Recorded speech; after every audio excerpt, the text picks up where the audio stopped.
Hello, everybody, and welcome to FF Plus, your outlet for weekly reviews that are simple, short, and spoiler-free. As always, I'm your host, Aaron White.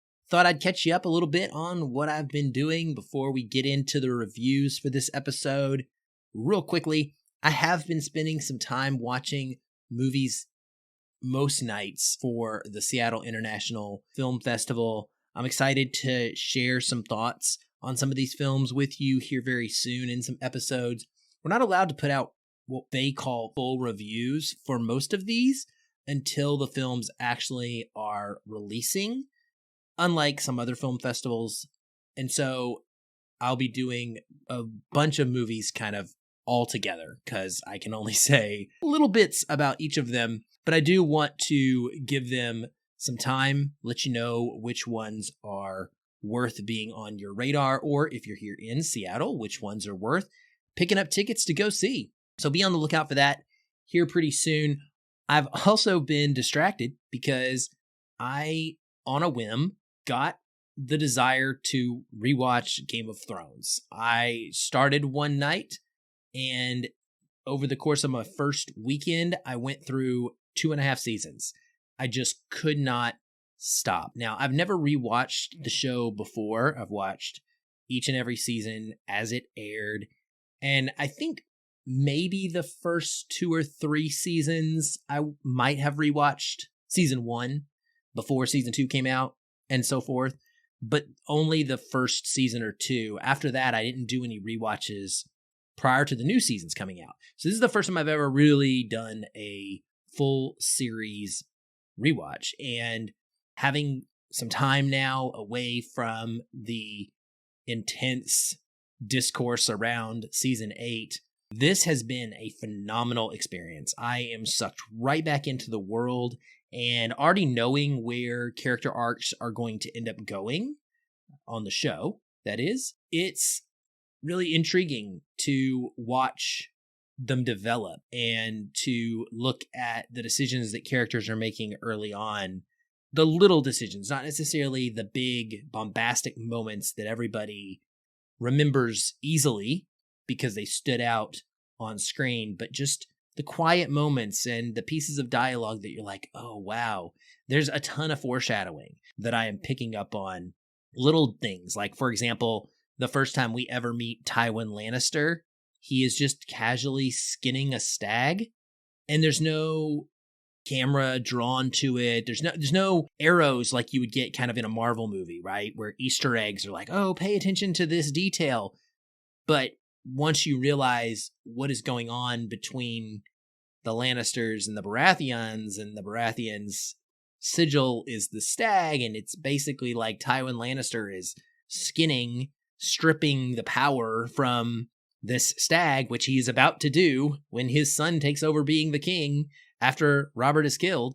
Spoilers for season 1, sorry. Anyway, it's really, really cool. Lots of stuff like that. I also am really picking up on a lot of Dany decisions that make it hard for me to think it's weird when she eventually does the heel turn that she does in season 8. I know a lot of people were up in arms about that, and they really wanted her character to end up in a different place, and had some concerns thinking that maybe they hadn't properly built her up to make the choice that she ends up making. I don't necessarily think that's true. I think we have seen sprinkled in throughout the show in all of these seasons. I'm somewhere at the end around of season 3 at this point, maybe even moving on to season 4. I'm recording this episode a little early, so I could be there by now. But I think that we have had the seeds planted that she was capable of such an act. And it's not nearly as surprising to me in hindsight, going back through the show. So anyway, just lots of great character interactions that it's awesome to witness again. And it's just amazing to me how rewatchable the show is. Even knowing what's going to happen in the main progression of the plot, even knowing how the characters are going to develop and how their relationships are going to come and go, it's just as captivating the second time around for me. So I highly recommend it if you still are loving the show, or maybe, it's time to give it another chance and work your way back up to seasons 7 and 8 and see if you feel a little bit better about them. It's possible. I haven't gotten there, so I don't know how I'm going to take them this time, but I'm hopeful. Well, our first review for this episode is Sanctuary from Neon. This stars Margaret Qualley and Christopher Abbott. It is directed by Zachary Wiggin, written by Micah Bloomberg. Cinematography is by Ludovica Isidori, and music is by Ariel Marks. It runs 96 minutes and is rated R for sexual content and language. What's it about? The heir to a hotel empire and the dominatrix who has primed him for success battle it out in a hotel room as he tries to end their relationship. I love this movie. I really, really love this movie.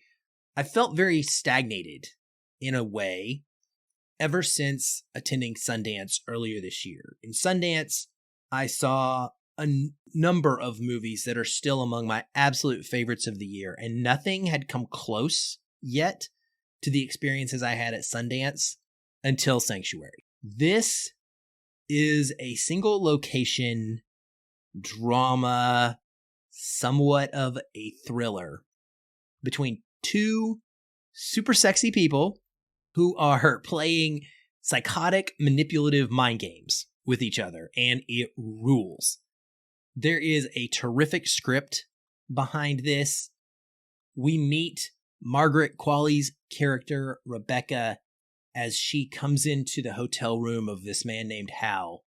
She is role-playing as a lawyer, and she is conducting this lengthy interview, asking him detailed questions about alcohol and drug use and his sexual history. He's becoming very rattled, he's frustrated, and eventually he tells her, stick to the script. And that is when we kind of learn, oh, this man is a client, and this woman is performing a role. And from there, it begins to take us on this very tight hour-and-a-half little journey of what is kind of like a love story and a rom-com. It actually has quite a bit of humor built into this, but not in the way that you're typically used to humor. The script is so smart. It is so biting. And we really get to see what a relationship between two consenting adults who have their own individual reasons for wanting to do this could be like. It is not all sexual. That's one thing I really want to point out. It's hot, it's fiery, it's steamy, and there is tons of chemistry going on between these two people. But there's no nudity in this movie at all, which is crazy to me because it's marketing. I guess just the poster alone, we are conditioned to think about this in terms of an erotic thriller. And, it's a dominatrix. So clearly you're going to see those things happening. Now, there are some sexual acts that take place. They're just not shown to us in vivid detail. I mean, you're definitely aware of what's happening. But I thought that was an enhancement for this story in particular. Keeps the characters a little bit at a distance from us. They're a little bit out of our reach. And I, for one, was completely swept away, had my breath taken away by Margaret Qualley. She is phenomenal in this. I was equally as terrified of her character, Rebecca, as I was turned on by her character. She is just on another level. As an actress, as a performer, she nails this role. She goes through all sorts of range, from someone who is caring and understanding to someone who begins to blackmail this man. And when he is trying to say he's done, and from there, I don't want to spoil it for you, but the way that the story progresses, it just escalates and escalates until they are dealing with betrayals of trust and all sorts of deeply strange manipulations that are happening between the two of them. And it's just a lot of fun, and it's really crazy. It's made all the better through the use of some fantastic camera work. There's all sorts of zooming and panning and flipping upside down and the usage of fades going on. And it really gives the whole movie a flair that I think helps to convey the mental state of our characters. And also, it just makes the fact that we're in this single location setting a lot more interesting. I mean, you're in a hotel room. It's like the central sort of meeting area that is there. There's a bedroom and there's a bathroom. And that's pretty much it, is we spend most of our time in those three areas. There's a couple of brief scenes in the hallway and the elevator, but they don't last very long. And so I thought that this is just overall really, really tightly edited and well put together. It's backed by this awesome string heavy score that oscillates between evoking a very eerie mood and then also a very sexy mood. Sometimes it's symphonic, sometimes it's jazzy. It's really just a perfect companion to what we see happening. This is all about those mind games. You never quite are 100% sure whether someone is acting, performing in their given role of this relationship, or whether they are dead serious. And the way that it builds up, especially for the character of Hal, played by Christopher Abbott, and the way that it gives us a look into a broken man and a man who is deeply concerned with whether or not he is going to be able to live up to the expectations of his father, this hotel magnate that he is going to be taking over for. It's really powerful stuff. It really is. And it makes you respect the methods that are going on, or at least question whether you should respect the methods, because if they work and they achieve desired results, does it really matter how people live their lives and how they want to act when they're in the privacy of their own home around each other? I just thought it was super fascinating, super respectful to the idea of a dominatrix and that sort of relationship. And as I mentioned, I think that Margaret Qualley is just so convincingly phenomenal in this role, and so just mind-blowingly devious, but also the kind of person that would have me as putty in her hands. I think that she drives this whole thing, but Abbott is really up to task as her partner in this stage play-esque exploration. The script, everything's firing on all cylinders. This is a fantastic, fantastic movie. Sanctuary, it's going to be in theaters in LA and New York beginning on May 19th. And then from there, it's going to expand on June the 2nd. So keep an eye out. Look for when this comes to theaters near you. And by all means, this is the kind of adult drama thriller that we don't get a lot of in theaters these days. Neon, A24, these are the companies that are typically putting these out. Go support this if you can in a theater. Vote with your dollar. I'm just saying, I recommend this strongly. I think that it's going to make a great pairing with a movie that I saw at Sundance that got picked up by Netflix called Fair Play, which is an erotic thriller that's coming out later this year, hopefully. And I'm really excited about watching them together on a night and just totally immersing myself in this kind of crazy relationships between two adults and the ways in which they experience some levels of violence and some levels of pleasure with each other, and how that all works out. So anyway, that's Sanctuary. Definitely recommend.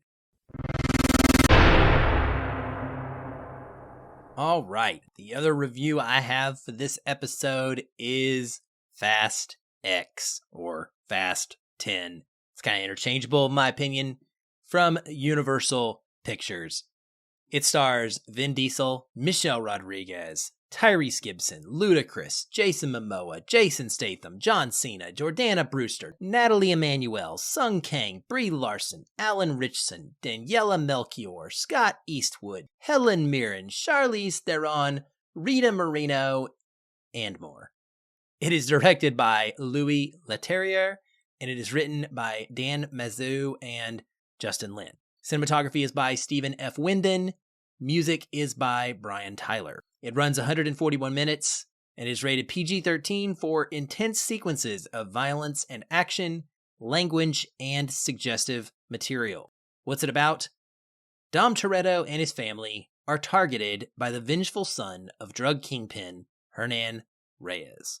Some of the critics and I were chatting before the movie, and I hypothesized that F9 might just be the peak of silliness for the franchise. They did go to space after all.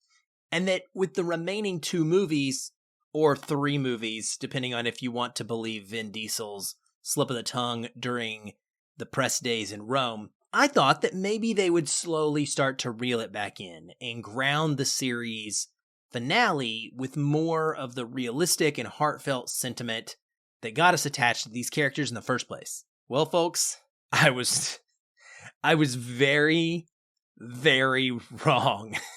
Fast X is absolutely unhinged. This is full-on Expendables meets the Avengers Zone now. It's pure superhero action comedy, with the latter feeling more prominent than ever. Every character interaction is either entirely about the jokes or is shot in such an intentionally melodramatic way that you're laughing at how unbelievable the emotional beats it's trying to hit are. The action set pieces are crazy. Not a single thing that happens feels remotely believable, and the script has given up on even slightly making it realistic by explaining things.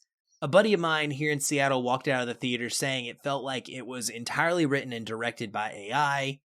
A common criticism of movies these days, it feels like, but honestly, it really could have been. Ever since Fate of the Furious, it seemed like they were trying to balance leaning into this superhero genre while keeping it just ever so slightly tied to reality. But this film abandons that entirely.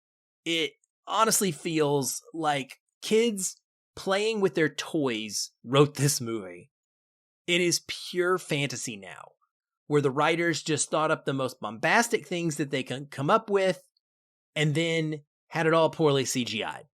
I'm sure that they squealed with delight at seeing their imaginations come to life, and there are moments where I got that feeling from it.